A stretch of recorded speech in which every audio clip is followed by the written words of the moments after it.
You have a goal, so you start planning. You want the optimal workout routine, the most efficient diet protocol, the flawless side hustle strategy.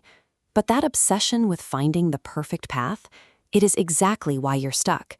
We surround ourselves with the aesthetic of productivity. We build endless Notion dashboards, highlight dozens of self-help books, and organize sticky notes into beautiful, color-coded roadmaps.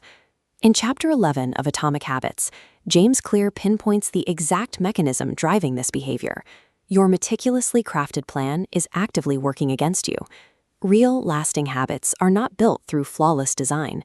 They are forged through raw, unglamorous repetition. We trick ourselves into measuring our progress by how detailed our strategies look on paper, instead of how many times we actually show up and do the work. Whenever you set out to achieve something new, your behavior splits into one of two distinct categories: being in motion or taking action. Motion is the research phase. It's talking to a personal trainer, outlining ideas for a blog post, or watching 3 tutorials on how to code. You are strategizing, learning, and preparing. Action is the physical behavior that actually delivers an outcome. It's dropping to the floor and doing a messy push-up. It's writing one terrible paragraph. We naturally gravitate toward motion because it feels incredibly productive, but it comes with a hidden safety net. As long as you are just researching diet plans, nobody can judge you for failing to lose weight. It protects us from failure and criticism. You convince yourself you're moving forward, but really you're just delaying the moment of execution. It is procrastination wearing the mask of preparation. You can talk to that personal trainer every single day for a year, but that motion will never on its own get you into shape. Planning is a comfortable, safe space to hide. Execution is the only place where reality actually changes. Because of this trap, people constantly ask the wrong question. They want to know, how many days does it take to form a habit? Is it 21 days? 30 days? Time passing means nothing.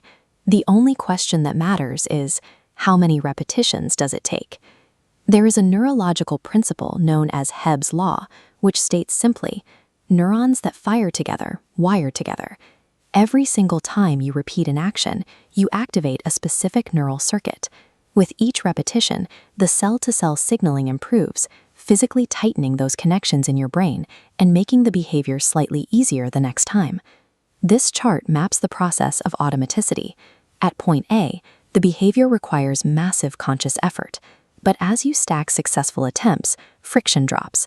You eventually cross the habit line at point C. The behavior is now encoded, happening almost without conscious thought. And when researchers tracked people building a daily walking habit, the real-world data looked exactly like this. This scatter plot proves that automaticity rockets upward based purely on the sheer volume of daily attempts.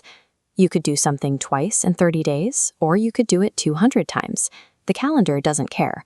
Volume and frequency are the only variables driving the change. So if you actually want to master a new habit, you have to abandon the search for the perfect routine. Practice will beat perfection every single time.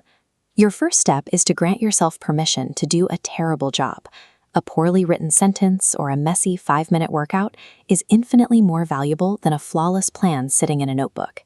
Next, throw away your calendar and focus on your reps. Stop worrying about how long you've been trying to build a habit and start tracking how many times you actually show up and do it. And when you feel that familiar urge to research just one more diet trick or watch one more tutorial, cut it off. Force the planning phase to end before you feel completely ready. You simply cannot optimize a habit that doesn't exist yet. You have to standardize the behavior of showing up before you can worry about mastering the finer details. Consistency born from imperfect action is the ultimate system.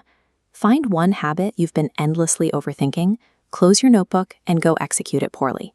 Right now.